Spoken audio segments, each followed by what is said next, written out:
Welcome to eVENT's Demystified podcast, where we explore and demystify the world of in-person, virtual, hybrid event AV production and technology by sharing insightful tips, tricks and tactics to make your events a success. This podcast is brought to you by Drape Events, a woman-owned boutique event production agency. And your host is 𝐂𝐚𝐻𝐿𝐿, a technical event planner and producer with almost 2 decades of hands-on technical experience in event production.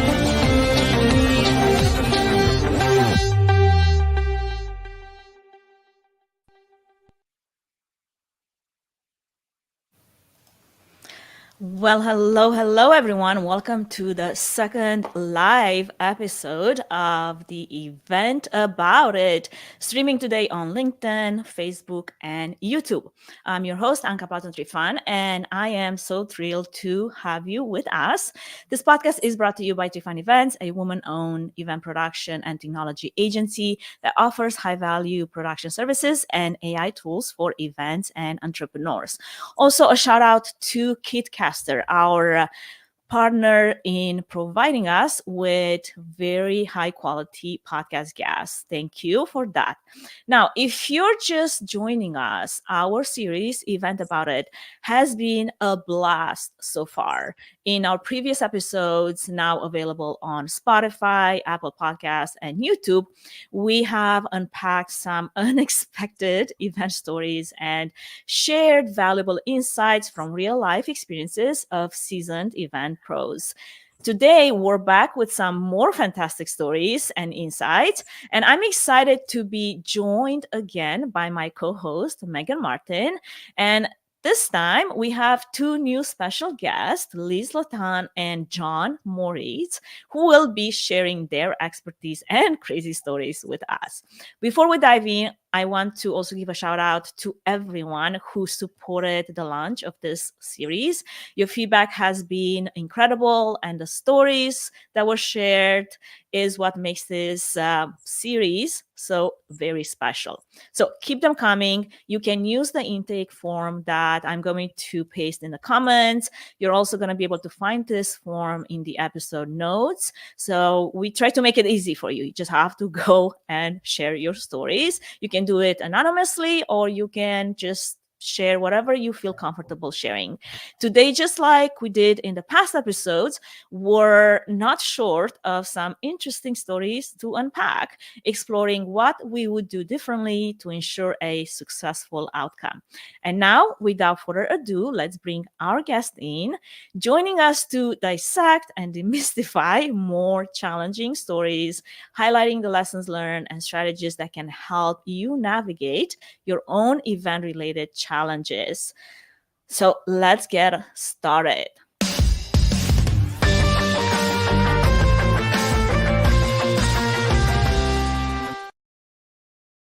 All right, everyone, welcome to the show. How is everybody doing? It's Friday. Yeah, doing well. Let's go. John's in post annual meeting meltdown brain. Like he's time to recharge after your big successful show. Starting the recovery process. So we're doing good. Love it, love it. Well, how about we provide a bit of a brief introduction for you, Liz and John. Our audience is quite familiar by now with me and Megan. So if you could do that in a few words for anyone that does not know who you are, please do so. And then we're going to dive into some of our crazy stories. And while you do that, I have something for you guys joining us. In the chat, I'm going to drop a question. If you have some crazy, memorable, unexpected moments that you've experienced during an event, would you share that with us? We'd love to be entertained and maybe get to discuss a little bit of that. Awesome. Hey, I'm Liz. I am co-founder of 𝐂𝐡𝐚𝐻𝐿𝐿 and the Community Factory. 𝐂𝐿𝐡𝐚𝐻𝐿𝐿 is our community for B2B event marketers, and the Community Factory is our team that helps people add community into their event and then keep them running all year round. Yes, me. And if you haven't taken one of Liz's spontaneous think tank sessions at a conference or virtually, highly recommend it. They're amazing. Thanks. I agree. John Moritz. I am manager of meeting and events. I've been in the industry about over 8 years. I'm in the Colorado market, so still the Rocky Mountain. region, with I know a lot of us. Started in the sports event presentation world and have been both now a part of corporate as well as association planning. So gotten to taste a few different markets over the years. I love it. Well, what I have shared in the chat is what is one of the most memorable or maybe unexpected moments that you have experienced at an event. So I would love to hear from you, Liz and John, or who wants to go first, because that's going to get us warmed up and that's going to get our chat moving as well while you share some of those. I mean, me and Megan have definitely shared some of our crazy stories. So I want to hear from you. Who wants to go first? Liz, go for it.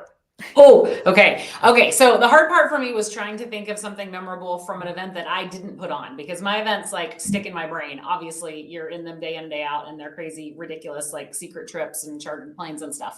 But I think that of all the events that I think of over the history, it's never like the keynote or the breakout or the cheese cube dinner that I remember. It's like something wild and crazy. There was a SEMA summit one year where they brought in a team building group, and we, after the content part was over, we went outside to the pool, and everybody had to make a raft out of cardboard and pool noodles and whatever, and you had your teams, and then you had to race to the other side of the pool and see if your raft would actually float. So someone had to volunteer to get in it and paddle their way across the pool. And just that experience of making a raft out of cardboard that you knew would sink, because cardboard is not exactly well known for its ability to live in water. And then a couple of pool noodles and all this stuff. It was so fun. It was so energetic. It was the best networking you could possibly do as you're trying to figure this out with just a small group of 4 or 5 people. I loved it. I think that's what sticks out of my mind. I love it. I love that you're sharing. I love that you're sharing a hero stories, because we've had a lot of war stories. Did anyone make it all the way across the pool? No, that's the war story part, right? None of these boats made it across, but the closest to the end made it. And like, that's the thing is that, and honestly, to me, that's like the mindset for event professionals, right? Is that try it. It might not work, but as far as you can get is going to be the best if you can be the best of the farthest you can go, right? And so it was just kind of this great, like, we're encouraging each other. It was so fun. I love it. It just made me think a little bit about yesterday. I was watching another like podcast episode, and they were talking about innovation, and they totally just kept revolting to like tech innovation and like these groundbreaking, you have to invent something. And really the whole time I was thinking like innovation is really something as simple like, how do I take a cardboard box and some pool noodles and some other things to like build something to get me across the pool? Like, that's not tech. It's like, you wouldn't necessarily default to thinking like that's innovation, but like it absolutely is. Yeah, agreed. I'm wondering if the strategy for the person or whomever, the team that made it somewhat close to the finish line, was just get all the noodles, like pool noodles you could find, and then figure out how you're going to put a cardboard box on that, and then you're still floating somehow, right? I recall one of our strategies was to find the lightest, skinniest person on our team to be the vessel. I mean, it's not a bad thought. Pretty accurate. I love it. All right, John, let's see what you got. Can we top this with some crazy war story? I don't know if I could top it. I definitely struggled to think of things too, because I mean, we're all in the events world. We get it. Like, stuff goes wrong, or like every time it's expected. Like, it's just a matter of what it's going to be. But the one that also stood out in my mind is I was working a gala event. It's a gala that they raise millions of dollars every year. It's super successful, super cool. But as part of it, they get to bring in a lot of celebrities, and celebrities do different appearances throughout the gala and everything. But there was one well-known celebrity that I'm not going to mention any names, but the part of the silent auction section, or the live auction, was getting really like kind of just dampered. It wasn't like going as well as everyone thought. And out of nowhere, this well-known celebrity just says, "Screw it, I'm fixing this." Walks right past me, who's like, I'm managing everyone coming on and off stage and everything. Walks up to the auctioneer and is just like, "Let me help you," which I'm sure the auctioneer loved. But takes the mic and then just starts live auctioning stuff, and then like starts live auctioning a commitment to this piano that they're auctioning off. the individual's going to come play it at whoever's house that buys it. Wow. And it just was like, we all were sitting there on headset, like, is this okay? What do we do?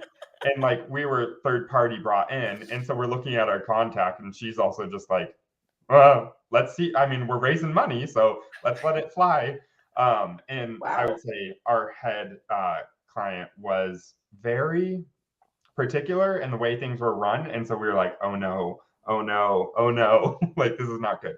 In the end, she was like so happy and so ecstatic about it, because she was like, that was so cool. There was so much energy, blah, blah, blah. And we're like, oh, thank the Lord. Like, so like was something that we thought was going to be horrible and like we are going to get not reprimanded for, but like definitely have to have a conversation about, especially for future years, like how do we prevent this? But instead, like, it changed the whole dynamic. It really brought energy to it. And actually, I think afterwards the hotel loved it, because then everyone ended up in the bar.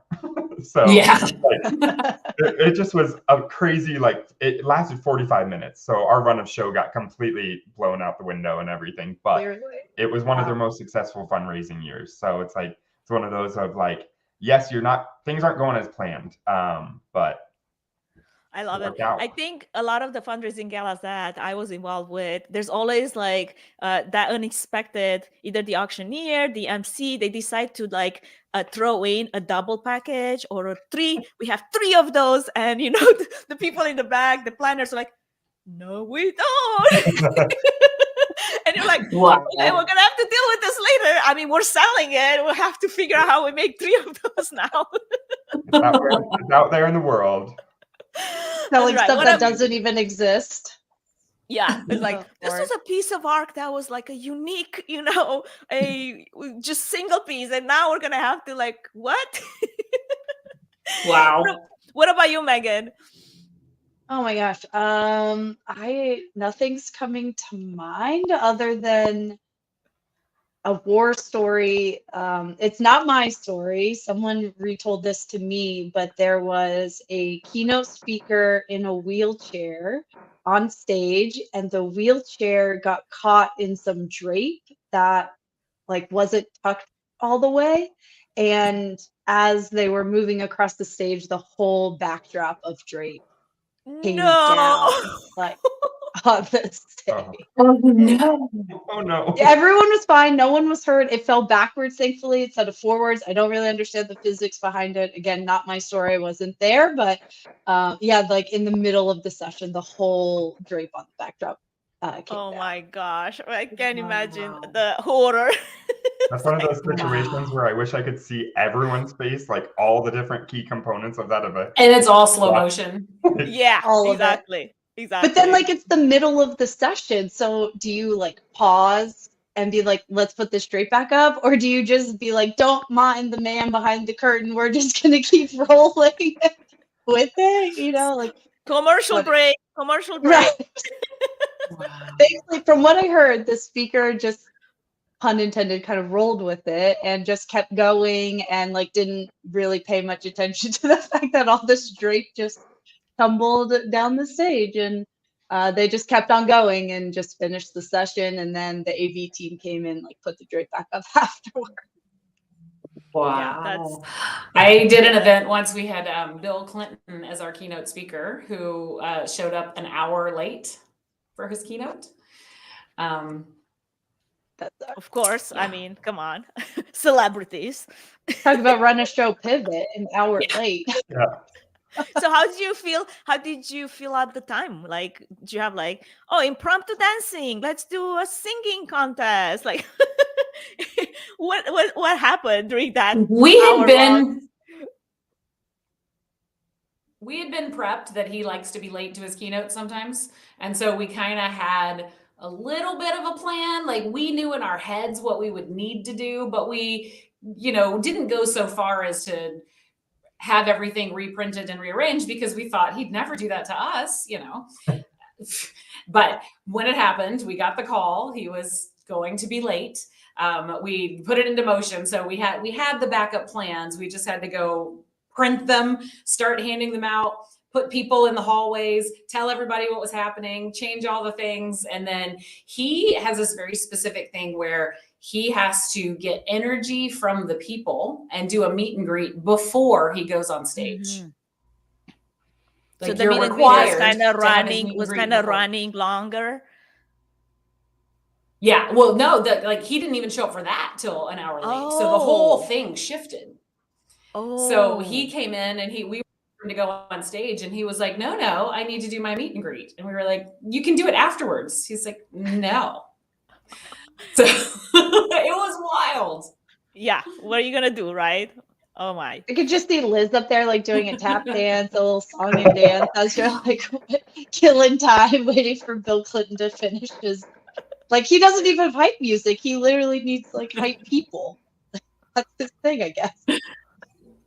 Totally. I'm gonna put that in my rider from now on. I need 10-minute hype people in a room before I can take the stage. Just like jumping around for you. Yeah. Like Full House dance party, like before we go on stage in the green room. I love it. Love it.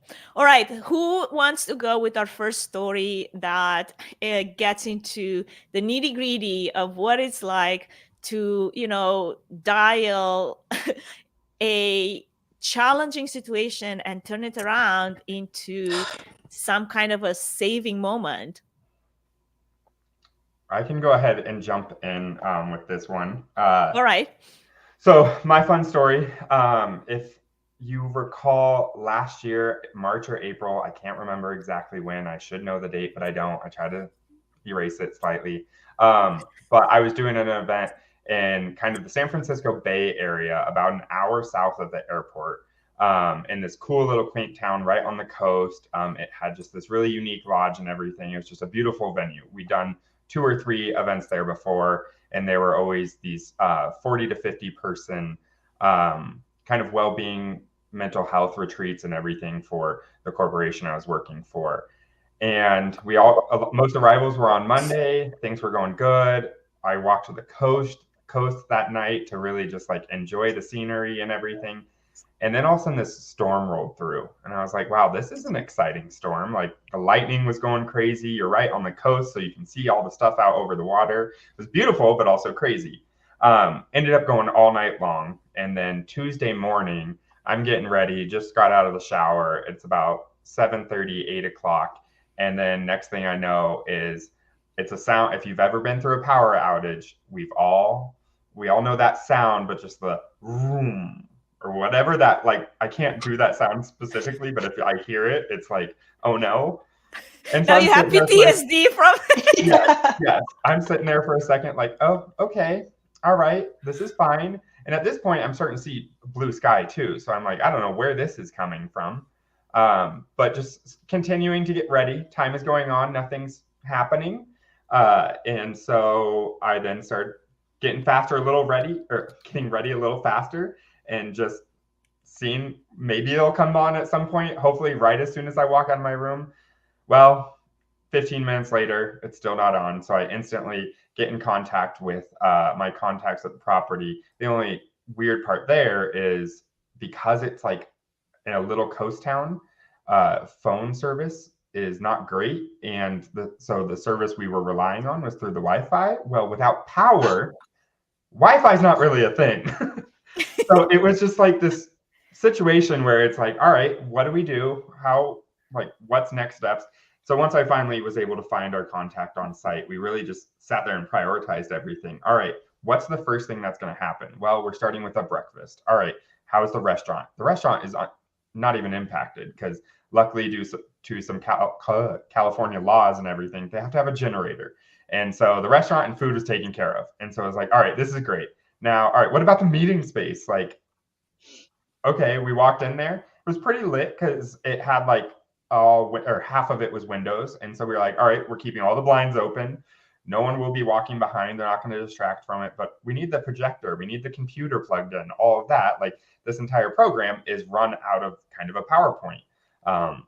And so then they were able to luckily have an extra backup generator, and that generator was brought right next to the building. We could plug in the computer, plug in the laptop.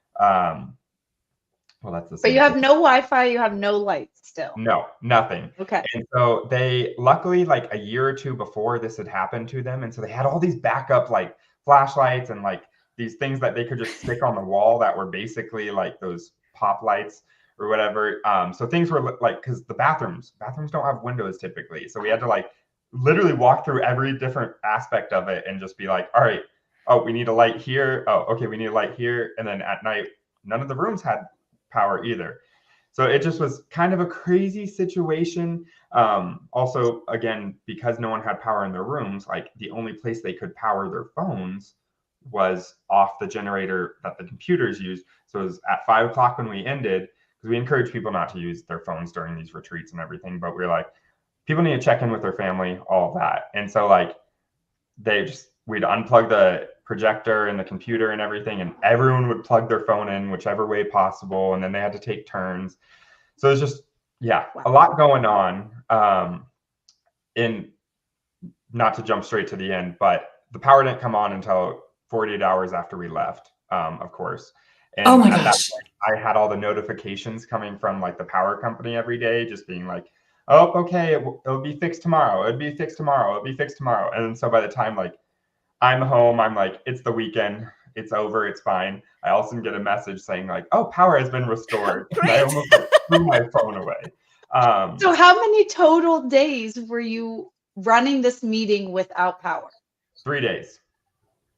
So it went, so all day Tuesday, all day Wednesday, all day Thursday, and then people left Friday morning. So at one point, somebody was saying, hey, is this worth it anymore at this point? I mean, or basically the whole thing turned into this nature, like in the middle of nowhere experience, because it's almost like, you know, when we go camping, for example, like there's no phones, there's no like nothing, you know, so you're literally in the middle of the wilderness. So now you're going to create a program, an agenda around that and be like, well, this is what the well-being they sign up for, with a little bit of a twist. And we definitely had that conversation of like, well, I didn't have great cell service either, unless I was in that one spot in the parking lot type situation. And so I couldn't even like talk with the rest of my team being like, hey, this is what's going on.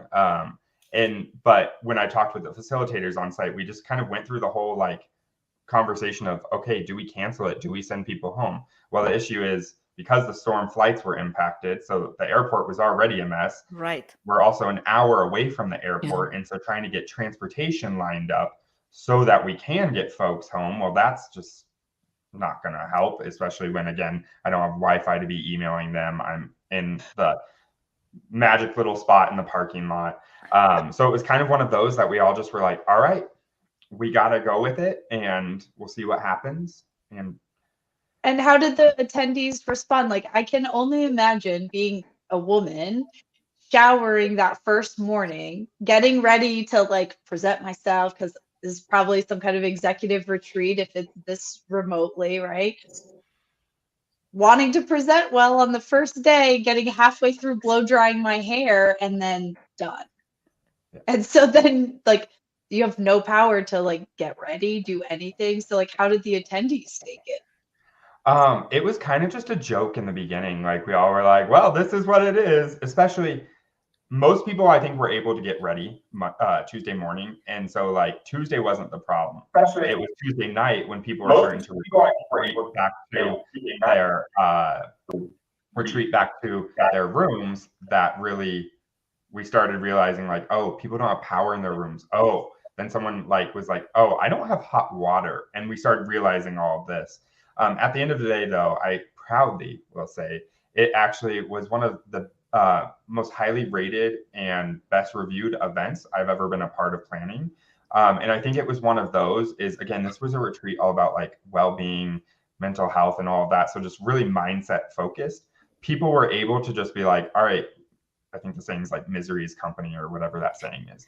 But they all were like, we're in this together and let's just do it. And then we actually were also able to like add in some evening things on the property that kept it so people weren't in their rooms. And they actually loved that because then, yeah, they're not just sitting in their rooms. Well, even if they were, they couldn't be on their phone. or any of that. And if they were on their phone, they didn't want to use it too much because what if it dies because you can't plug it in? It was just like that whole thing that you don't always think about, the small different pieces that go into it. Sure. But yeah, so it ended up being one of the best rated events I've worked and everything. And so that's why I'm like, it's a horror story, but also like, yeah, the hero silver story, lining. Yeah, the silver lining is there's some science behind, when people go through hard stuff together, they actually bond better. So it's almost trauma like bonding. Trauma bonding. Trauma bonding. Well, and it was funny because so many of them were like, we know you wanted us to disconnect during this retreat, but like we didn't Not that really hard. shut off the power. I was like, I swear it was like, this is not planned. This is not normal. I'm also not taking hot showers. Because like the water still ran and everything. Thank goodness.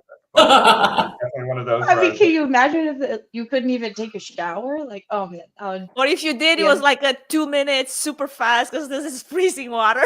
oh, I ended up doing Cold like plunging. the hand towel showers where I was like putting it in and then like holding it in my hand Yeah. to warm up to a degree. I love it. Well, So what takeaways did you bring back, like when you started to plan the next one, since it was your highest rated? right. The attendees obviously kind of rolled with it, and they loved some of the experiences you were able to create without the power. How did you adapt that for the next one? So what kind of learnings did you have that you implemented for the next retreat? So I'm all about transparency and everything. So I literally told the next group, especially because we had one more event there. I told them this happened, and I was like, and I told them also, I was like, people loved it. Like, ideally, this isn't going to happen again, but it allowed everyone to have these extra connections and spend extra time together. So both myself and the facilitators were like, if you have that moment to disconnect fully, like you have that ability, maybe you communicate back home with those that you need to once or twice a day. But outside of that, like truly allow yourself to disconnect and just enjoy the moment, because rarely do we get that much disconnection anymore. And even like when I looked back at it, yes, there was a lot of crazy things going on. But again, unless I was in that one particular spot in the parking lot, people couldn't communicate with me either. So like the rest of our team knew there was a power outage and everything, like the other facilitators, other planners, but outside of that, they knew we were still going, and that was it. And so it just like kind of just allowed us to really do what we needed to do. And so I was telling all the other groups, I'm like, hey, this, like, allow yourself this opportunity. I know it sounds crazy, especially in the world we live in now where technology is everything, which is amazing, but also maybe just try to disconnect. And I think people slowly did, especially when they heard about that. I think they also all then texted home to their spouses or partners or friends or whoever and was like, don't be surprised if we all off the map. Like nothing happened. We just lost power. It never did happen after that again. But Thank God. It really was just getting it. I think it really helped the next groups focus on like, okay, this is possible. And oh, it's still a great experience. And it also helped me realize for the future, like the importance of connection with everyone involved in the event, not just the attendees, not just your facilitators and your team, but the venue more than anything. And that's like the thing I'm always preaching. I was like, the connection with your venue, like create that relationship. Like they might upset you, you might upset them at times, but really at the end of the day, like that's the key to success in many aspects, is making sure you have good venue contacts, supplier contacts that are working with you, and also willing to just adjust on the fly. Like talking about going and getting extra flashlights and then actually doing it, and just like we didn't know what the future steps were, but they were working alongside of me to prepare for, okay, if this continues and we don't by the evening time have power, okay, what do we need? Okay, everyone needs one light at least in their room, and just really kind of have the conversation without going panic mode. I love that. I think this is the huge difference between just having vendors that you work with versus having partners. And I always, preach the idea that you should work on a relationship where you bring along a partner, because they will then advocate for you. They will be there to support you through challenges like this, obviously unexpected because you didn't walk into it thinking, oh, we're going to have no power for 3 days. That would be amazing, right? Also, it brings me back to growing up in Romania. We actually had those feats of like no power for days, like every so often. Like the grid was always like being worked on and something was just not working well. So what we did, like as in preparation, we always had candles in every single room. So when the power went out, we're like, what? We go to the candles, and then you had your little stove with wood burning stove. Like you had to be prepared for those parts, like have a contingency plan for those things where, well, it's part of living.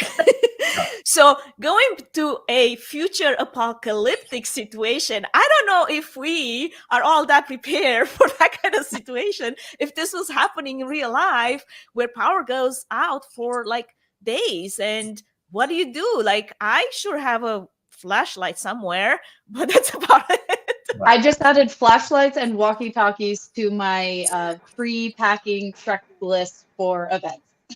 So No, that we no always have kidding. flashlights. Exactly. Yeah. And maybe a little, UPS generated thing, something, or solar panels, like where you can actually charge off, during the day or whatnot.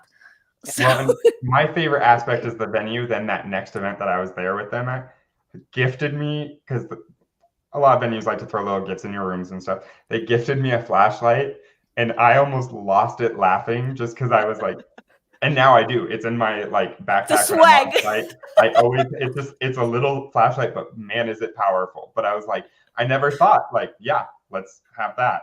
And I'm just grateful that we were at a venue that was only 2 floors too, because I was like, oh, could you imagine Oh, I if didn't people even are think higher about up? that. And it really, yeah, there was a lot of things that I just was like, after the fact too, I'm like, this could have been worse. This Oh, could have yeah. been way worse. I remember actually we were at an event. I don't remember the location, but there's I think it was a fan trim or something where different people were hosted at different hotels, and one of those was I think it was Peoria, like in the middle, like not the Arizona one. It's like on the East Coast, and one of the hotels that some of the event planners were hosted at, it was like a very, very old hotel, and the elevator, and it had like, I don't know, 20, 30 floors, and the elevator went out. So everybody that was like on the top level floors every single day had to do the stairs up and down. And this was like heat, like in heat, warm weather, right? And the water was out. I mean, it was one of those experiences where like you said, 2 stories, not too bad. But when you go to the 15th, 20th story and you have to do that a few times a day, you're like, oh my gosh, this is not a good outcome. No. Well, and then Well, you I'm think about- curious, Liz, like you have a Club 𝐂𝐚𝐻𝐫𝐬 event coming up that's on a yacht, on a boat. What kind of contingency planning do you do when you're literally on a boat in the middle of the ocean? Where, like, you can't just run to the store and, grab flashlights or There's whatever. floaties for everyone. Like, Well, and everyone's Floaties just that way. the number one thing we've been doing is binging Below Deck to see all the things that can go wrong with the crew. I love it. And apparently there's something called stabilizers on the boat. I saw one episode where when those go off, then everyone gets seasick. So we're bringing the packages of Dramamine and the little bracelets and all that stuff. We have those at the ready. But the crazy part was we did a fam trip on the yacht last year to see if we wanted to use it. And we kind of dot around the Dalmatian islands. And on one of the islands, it was pretty remote. So we were even asking, do you have a doctor? What do you do here? And they're like, oh, it's only like a 20-minute life flight helicopter. We don't have anyone on the island, but we just bring the helicopters over. Like, okay.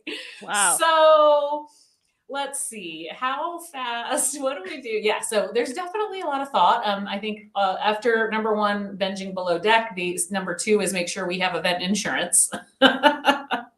Because seriously, you do have no idea, but obviously it's reputable vendors, people that you can trust. I mean, we all do business with people we know, like, and trust. And so building those relationships, that's why the fam trip was so important, right? To meet the owner of the yacht, to meet the captain, to meet the crew and understand if this is, I'm not a boat person. Like, I do get seasick and I was kind of like, really, we're going to do an event on a yacht? Ugh, we got to see if this is going to work. But Like, it's good. We have full faith and trust. It was a magical experience. I like the beach, but I really dislike sweating. And so this was the first time that I had been on what I would call a beach vacation experience where I didn't sweat because it's in the Mediterranean, and it was beautiful and wonderful. And I'm so excited to have other people experience that. And so we won't think about the things that are going wrong, but we have our list of things to manage if and when they do. Flashlight. And you And we do know that the police. candle. We do know that the police on boats can get to you too, because we one night had a police boat come to us and tell us we were being too loud. So we know that there are options. How are you too loud in the middle of the sea? That's what we said. But apparently there were villas up on the mountaintop that didn't like our music. Wow. All right. That does actually remind me of I just finished binge watching Sopranos again, just because I never really watched it when it was on, so we just finished watching it. And there was actually an episode where they were yachting and they were fighting with some family, and so they took their yacht right outside these people's houses and just blasted obnoxious music all night long. So that's what it made me think of. Although the Med and the hills, that just seems that someone would do. Yeah, it was funny. We were closer. Most of our trip was, in these little fishing villages, but we had one where we were closer to kind of a city, and that was the night that they had brought on a band for us and a singer. We were all in the rooftop part of the yacht, and everybody was dance partying, and it was a little too close to the villas up there. So lesson learned. Gotcha. We'll do that out in the middle of the Adriatic this time. Okay, so tangent. If you're binging Below Deck, who would you want as your yacht captain for your cruise conference? Would you want Sandy, Glenn? Who's the preferred boat captain for your yacht cruise? Oh my gosh. I don't know. I mean, do I want drama or do I want stability? This is the question. So, I mean, there's a little bit of excitement with drama, but then you also want a little bit of stability, right? It's you gotta do a mix of both. Captain Jason all day long, sign me up. I want Jason as my yacht conference captain. Yes. Oh, it's going to be awesome. We're not thinking any bad thoughts. It's going to be amazing. Yeah, it's going to be good. I love it. But I will say, when we did the secret trip in 2019, we definitely had our challenges and issues, right? Because it was 80 people on a chartered plane to Tuscany. The attendees didn't know where they were going until they got to the airport, and we revealed the destination. So they just showed up with a suitcase and a passport and didn't know anything. And we revealed, we've chartered this plane to get you to Tuscany. Well, literally the week before we had that trip, the last $45,000 deposit was due, and our accounting person got the stuff and sent it over. And then we got a note from the venue saying, hey, we haven't received your deposit. We're like, no, it was sent last week. Yeah. No, it wasn't. Yeah. So the person who was managing the brokerage of getting the money across, her email was hacked, and it was not the venue sending the invoice. And the accounting person didn't notice the one little switch in the letter in the email address it came from, wired the $45,000 to God knows who. What? And now we're out $45,000. The FBI is involved in telling us you're not going to get that money back. So, and then the venue's like, if you don't pay within 24 hours, we're canceling your event. This is a week before the secret trip. Oh my God. Oh. So yeah, we never got that $45,000 back. We had to go find more money. Are you serious? Oh man, that's tough. Oh my It's crazy. But then when we got there, we had the power outage problem too. We're in Tuscany, and these, storms roll through, and we were eating dinner and the storm rolled through and the power went out. And so luckily we had enough wine and pasta going that everybody was like, yeah, and it just kept going. So it came back on in 4 hours. That's crazy. All right. How about, with the time that we have left, we attack one story that we have received from our listeners. And by the way, that form is still in the chat for anyone that wants to engage with sharing some of their crazy stories on a yacht or not, or in the middle of nowhere with no power for half a week.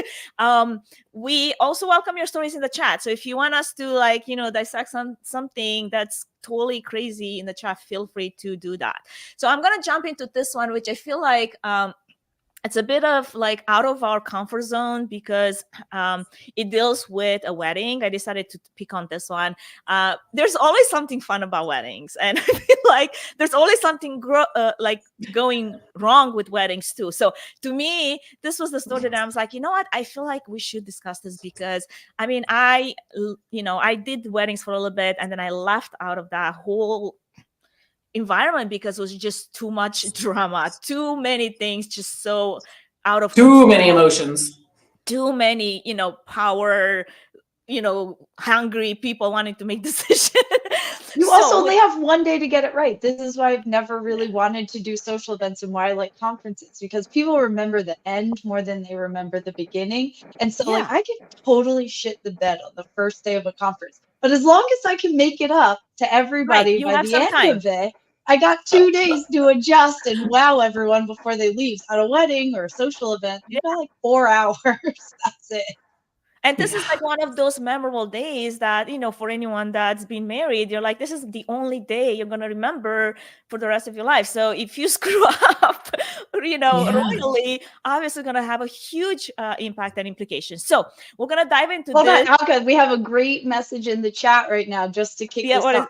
Melanie says, my wedding contract says there are only 2 decision makers. I love this. I think actually all event contracts should have this and should specify. Melanie, who are those? Let's see who are those decision makers. I'm curious. Who do you normally? Is it the bride and the mother of the bride, or is it who is it? I mean, there's some groomzillas out there, but this is great for corporate and association. Really, any events like. Who is that final decision maker? Because sometimes it's not the planner that you're working with. Like sometimes they have approval processes above 100%. Their heads. So I actually kind of love this for all contracts. It's amazing, especially when it comes to the budget cut part, which we're all at, right? It's 2 weeks before the event. Somebody says you have to cut budget. Like who can hold the line and go, guys, 2 weeks out, you can't do that. I wish that we could make sure. Oh, I'm sorry, it wasn't the decision maker doing it. We're not cutting anything. Right, but I mean, to Melanie's point, it's the bride and the fiance. But if you are in the process, you're actually in the wedding. Sometimes somebody else has to be able to make those decisions because nobody's gonna come to you and bother you. It's like somebody didn't have, I don't know, shrimp on the buffet line. What do we do? It's like I don't want to be bothered. Like figure it out. Right. This is, by the way, why I got married in Las Vegas at the Graceland Wedding Chapel, because I didn't want to deal with any of that. All right, so let's go into this and see what happens. And I'd love to decompose some of the happenings of this because it sounds very interesting. And it also, like Megan said, could be applied to events gone just a little bit off like the beaten path. So we're talking about this story actually highlights the importance of understanding and managing client expectations. Isn't that fun? So here's how it goes. When hiring, and I think the planner starts with the premise. When hiring vendors for your wedding, it's crucial to remember that you're not just hiring them for a specific task, but for their expertise. I once worked with a bride who wanted a lengthy ceremony procession with different music for each group, the groom and the groomsmen and bridesmaids and flower girls and herself. The bride insisted that each song be played in its entirety, including Ravel's Bolero, which is over 15 minutes long. This made the processional more than 25 minutes long, much longer than the actual ceremony.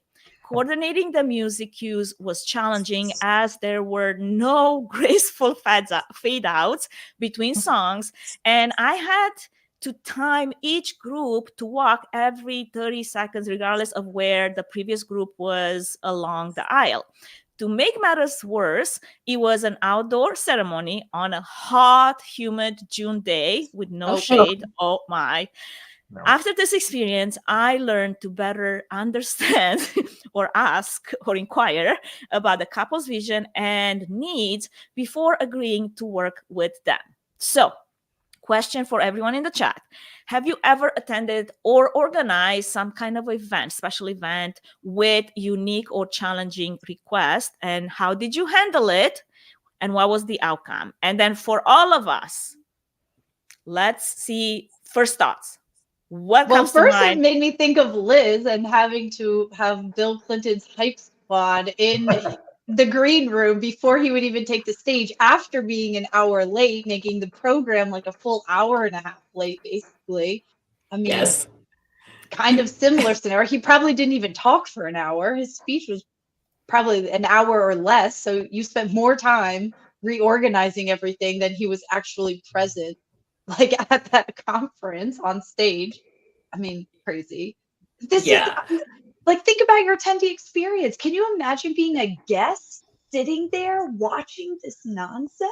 Yeah, like But that's the crazy thing about how weddings, so right? do There you is need to walk on a 15-minute song? Oh. Like, No, do you no, just no, go no. back and forth? Like, what do you do?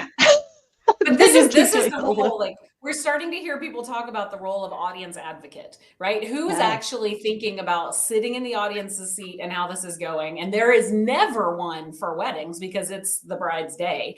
But at corporate events, we're starting to see people go, actually, do people want to sit in a 2.5 hour keynote hall with no windows? And do they want to be there? Yeah. But at a wedding, like, who does that? No, because that's Guest crazy. experience is my like huge thing. I am always thinking about it. And I recently went to a wedding that they took throughout, before the reception they took or before the ceremony they took photos, after the ceremony they took photos, and then an hour later when the sun was going down, took photos again. In total, they took like 3 hours of photos. And during especially the middle parts, all of us guests were just sitting in there like, okay, Waiting. like we can only have so many drinks before it's just like, all right, Right. this is going to become a problem. And then they were really upset when they came back into the venue and people had already started leaving. Yeah. And so it's like one of those that my recommendation would be like, this is why we have run of shows or not run of shows, but walkthroughs. And even like if this bride would have come to me, I would have been like, all right, let's sit down and walk through this entire thing. If we can be in person in the sun around the same hours of the event or your ceremony, I guess, well, a wedding is an event, but really like force them to experience it for themselves. Because any song over 2 minutes, I feel like, for a wedding procession, unless maybe the brides can be a little longer because again, it is her day, but it just like make the individual making the decision sit through that if you're disagreeing with them. Yeah. It made me think, John, about when we did 6 Foot Lab event together. Like, how many times did we walk the routes that we were doing? Because even it was during COVID time, so we had this like really unique groups, and everyone had to walk in a certain pathway so they weren't crossing each other, to stay socially distant, which meant one of the groups had to walk up the stairwell to be able to avoid the other paths in the groups. And John, I think you and I walked that a dozen times, just making sure, like, okay, what is this attendee experience? Like, I don't mind doing it, but will everyone want to walk up the stairwell? What is the stairwell going to feel like when there's 35 people all trying to climb these stairs? And then when they get to the top, what happens and where do they go? I mean, we walked that whole route and show flow for that event more times than I would care to count because of that attendee experience. We did tweak it every single time we walked it, because the whole time we were like, okay, if I'm an attendee, we put our attendee hat on, or a guest hat, whatever we want to call them. What does this experience feel like? And we kept tweaking it and tweaking it until we got it right. Not from a planner, because it wasn't about what we wanted them to do. We needed to maximize their experience there. And so the whole time we were just thinking about how people would perceive that. Yeah. Janine was like, drinks would definitely soften the walk. True. But also, if that's on your empty stomach, I'm wondering how you're going to get to the top of that staircase after a few drinks. Well, and this event was during COVID times, when the whole purpose of it, why we called it 6 Foot Lab, is we were testing out all the different things that as an industry we've talked about. Like, you need to do this in order to run an event. You need to do this, this, this. And so I think food and beverage wasn't even on the menu or even an option at the time necessarily. I think we did end up adding some in once like that conversation started of like, what does food and beverage look like at a socially distanced event? But But this was also the first time the venue had done something like that. And so the venue was walking with us because they were trying to figure out, okay, we want to do food, but we've never done food during a COVID event where everything had to be served. So every room and experience had like, what does a socially distant break look like? And so we sat with chef and menus and how do we lay it out, and because nothing could be finger food, everything had to be covered, people couldn't go up at the same time. So again, putting that attendee hat on and not making people walk every 30 seconds. Like, what does someone do? They're walking down the aisle and they walk for 30 seconds and then just stop. And then they stand there and then like, I don't know, and just wait for the song to end. So I guess to this situation story that was just shared, I'm curious, how do you manage then the client expectation when their vision is just not practical or feasible? And I feel like probably this is a wedding done maybe years ago, because nowadays more weddings have some kind of a walkthrough or some kind of a rehearsal before, you know, the wedding itself. But even then, I feel like there's a lot of pieces that are not necessarily thought out, or they're missing, or they're not really walked through each step to, you know, put yourself into the audience shoes, as you know, was mentioned. So anything else that you think could have done in this situation? I mean, if somebody came to me and told me, hey, by the way, I want my song to be 15 minutes long, I'd be like laughing in their face. I'm like, this no. is why we have rehearsals. Like, I would have put the bride, like if an executive came to us and said like, oh, we want to have walk-up music for every single person, but their song has to be played in entirety, I would be like, okay, let's play that scenario Yeah, out. let's see how and that I would works pull out. out my phone Yeah. and I would be like, okay, what's your walk-up music? And then I'd be like, okay, I'm hitting play. Let's play Yeah, this go. 5-minute Let's go. song in its entirety. I'm like, what if someone's Yeah. What are you gonna do? You walk-up gonna song is dance? What are you gonna do during that? Yeah. right? Like, what if their walk-up song is like Bohemian Rhapsody? That's like 13 minutes long, some nonsense, right? And then like, okay, so you get to stand at that podium for 13 minutes while everyone awkwardly stares at you. Let's go through that. And I would hit play and make them go through it. I love it. So what strategies could be used then to ensure that there's some kind of a communication and understanding between what's feasible and what's not with your clients from the outset, so that you don't walk into this like unreasonable situations where, you know, we had another story in one of our first event about it episodes about a wedding where a singer just didn't, you know, show up to do her part on cue as it was supposed to be. So it's one of those things where like, well, we have had a conversation and we expected you to do this, and now this is what the outcome is. Why we do rehearsals. I think at the beginning of the story, you said it's why you hire vendors for expertise. So I think as the planner, they could have said, you know, I've seen this happen before at other events or at other weddings. Here's been the reaction. Maybe let's rethink the full song. Maybe it's half the song or your favorite part of the song. And then just kind of walk them through it and explain it. Because remember, your vendors have been doing this a lot longer than we have, generally speaking. So yeah, and if you more hire inclined to believe them. if you hire someone Asking to support your wedding, I mean, you hire them for their expertise, and hopefully then you rely on said expertise instead of just going with what you had in your mind since you were 7-year-old or something. Liz, what kind of questions would you ask in this scenario to kind of help steer this in a more reasonable direction?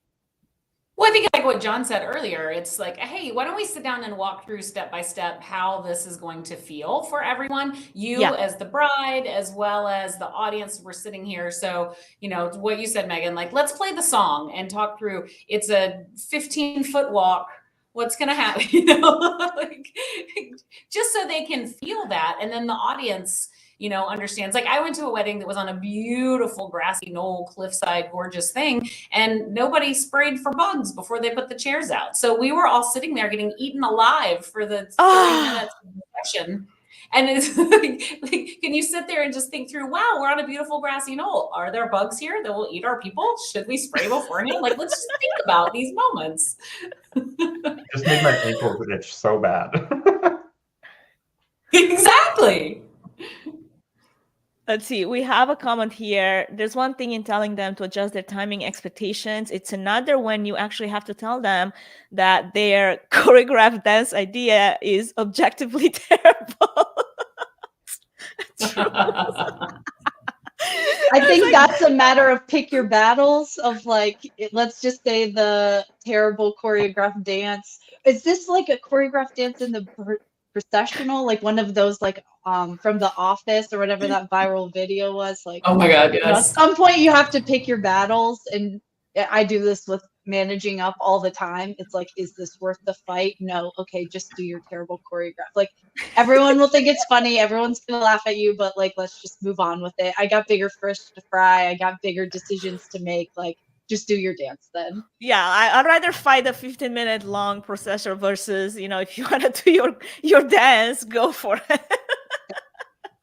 Oh Lord. Oh, These how do weddings you again. approach now? Imagine that this was going to be a post-event debrief that you need to, you know, approach as a professional and discuss, you know, people literally standing up and leaving in the middle of the processional because they're like, I've had enough of this heat and this song never ends, and it's actually not one of my favorite songs to listen to. Like, how do you handle that?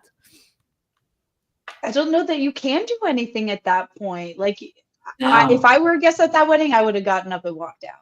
Like, I would have snuck out. I would have found some exit to the left, because I'm not sitting through the heat watching people just stand around. Like, I can't No think of anything kidding. worse. Yeah, I would have just exit stage left and found the bar as quickly as possible. Imagine Because being here's at that the- wedding and everybody just leaves before you even get to your, you know, vows. I mean, how But embarrassing think about is this that? from a corporate standpoint too, like the guest experience being so important. And to my point about why I like 3 days to like make it up, everyone left that wedding remembering how horrible that processional was, and not this Right. amazing, beautiful wedding ceremony that two people in love got married. If something happens at a conference like that, everyone's leaving talking about the thing that went wrong or the Yeah. thing that they didn't like, as opposed to all the amazing other things that went on. And so I think that is the most critical piece of thinking about the attendee and putting yourself in that shoes, is like, what do you want people to remember from your event and take away from it? Yeah. Is it to keep talking about how I had to watch a 15-minute long procession? And the But there's reception would have also been that as an amazing, attendee, right? Go ahead, Liz. it's also as an attendee looking around to see if anyone cares and is trying to fix the situation, right? Like, we did an event in Brooklyn on one of the hottest days of the year, and the air conditioning went out. And it was miserable in the hotel, but we had brought in, like, we literally brought in construction paper and did a little arts and craft thing so everyone could make their own fans. And then we Great like pivot. brought popsicles in for the afternoon break. So we were doing the popsicle break. We had put ice in front of the fans to try to blow cold air in. Like, everyone knew that the team was doing their best. The hotel was trying. It was a miserable situation, but nobody was sitting there going, this event was the worst. The AC went out. I hate those people. It was like, wow, what a terrible situation. But we're all sweating, but we're doing it, man. You know, it's that trauma bonding again, right? That you can see. But if you people hadn't trying. done that, people would have remembered, oh, I went to this conference and the AC went out and they did nothing. And I was Exactly. miserable the whole time. Yeah. And that's where I think transparency is so key. And like, we always want to keep a curtain up and like, don't show the attendees necessarily what's going on behind scenes, which I agree for the most part. Because if you can get away without them noticing, then great. But as soon as it's starting to impact them, open the curtain, show them what's going on, and really explain it to them. Because then they're going to understand. And I think that's what happened with my event in California with the power outage, is like, I was being as transparent as possible with them. I was sharing them the updates I was getting from the power company, so that we truly were all in this together. Right. Well, I mean, you didn't even have to see what was going on because there was no power to see anything. So it was pretty obvious. But I think there's what a was going grace on. when you meet people on that human level. And it's like, hey, I'm just as, you know, miserable in this situation as everybody else is, but I'm really trying to make this experience better for us, for all of us, right? And I just still, you know, going back to this one other story, I feel like there's always going to be a bit of like this fight between, that's why I got out of weddings, of what a bride decides that she wants, because she wants to make her wedding so different than all the other weddings out there, and what someone saying, like an event professional, would say, hey, this has not worked well in the past, as Megan was saying. And there's that, like, you know, kind of like not meeting on the same level. And I feel like that's where a lot of the weddings gone wrong come from. Absolutely. Moral of the story. Yeah, I think trust that we your always vendors. use They the are phrase expert. leading. Go ahead. The idea of leading while appearing to have been led, and that's where like the questions come in. Instead of just saying we've tried this and it didn't work, you should know this. That's when you get the pushback from the client. That's like, well, it's going to work for me. But if you Right. just lead with questions and make them realize, like, oh, I see where you're going with this, then you can kind of get further. Yeah, sometimes like even repeating it out loud so they can hear it, like how insane that sounds. So many people rely on like Google reviews, and like that's where I'm almost like the event planner or whoever the on-site coordinator is and everything. They are your live Google reviews. They've been through this, Yeah. whether it's 100 times, whether it's 1,000, whether it's 100,000. Like, I mean, we always put more weight on the more reviewed stuff and everything. I feel like on Google, or at least I do. I don't know if I'm speaking for everyone, but it's that same situation of like, all right, you rely on Google to give you your thoughts and opinions because other people have been through it. Well, that's the same thing as the coordinator or the planner or whoever is on site helping you. Yeah. And I think the worst part of this is like, say, going back to those reviews, if the bride and groom now go back and it's like, this was the worst wedding ever because the wedding planner was so bad. You know, I was like, how were they bad? Because you didn't listen to anything they had to say about the situation, right? And then it makes it hard on the wedding planner. It's like, I've dealt with this incredibly challenging, couple, and they wanted to do it their own way. And obviously things didn't work out as planned because who would want to do that, in their right mind? And everything reflects nowadays on all of that online somewhere. Yep. It does. Yep. Trust your So vendors. anything else that we haven't touched on this as we're coming to a wrap up? Any last thoughts to maybe learning thoughts from this whole experience? I'm glad I did. Yeah, get married in Las Vegas. And get married in Las Vegas if I ever do it again. I think my big thing is communication and walk through. Like, there's no better test of an idea than walking through it. Like spinning for the 15 minutes, spending that whole 15 minutes going through it. It's going to be annoying and it might feel like a waste of time, but also if that's going to be what flips the switch to make someone realize like this isn't the best option, then do it. Yeah. I love it. Oh, Melanie, my mom would kill me. See, my secret was my dad told me that if I would elope, he'd give me $10,000 because he figured a wedding would cost well over $30,000. So I was like, we're going to Vegas, and I got my 10 grand. Well, you're not wrong, Liz, because I remember when I did my wedding 15 years ago, I literally went in debt for about $20,000, and it was not a good day to start your family like in minus, like right from the start. So if I were to do it again, like you said, I mean, Vegas sounds great. Why not? Yeah.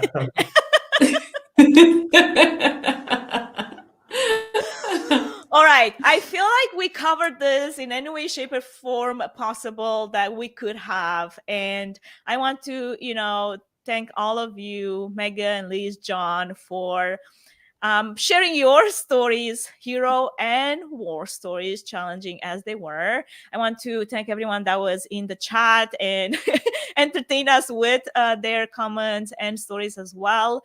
We are still excited to record a few more episodes of Event About It. So as I said, there is a link in the chat where you can use a form so we can get to it. And then we'll go to town with unpacking it the best way we can. I hope that you enjoyed our live episode format. If you did, we invite you to join again for our next episode on August 9th. Now, that won't be a live episode. It will be pre-recorded. However, there's going to be several new stories that we'll touch on.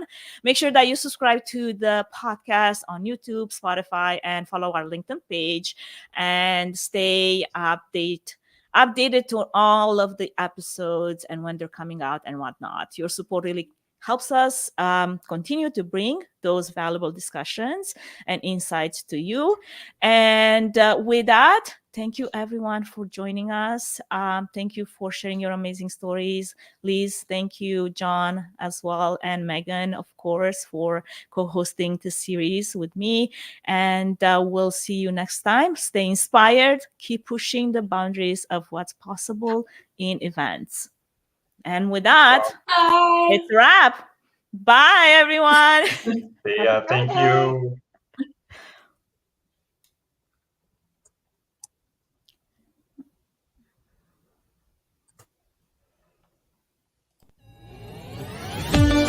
Thank you for listening to the Events Demystified podcast.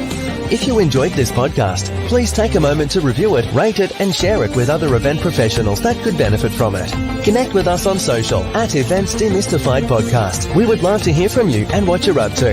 If you'd like to learn more about Tree Fan Event services and find out if we're a good fit in supporting your event, can we help your event be successful with a 20-minute free consultation? Link in the episode's notes. Thanks for tuning in.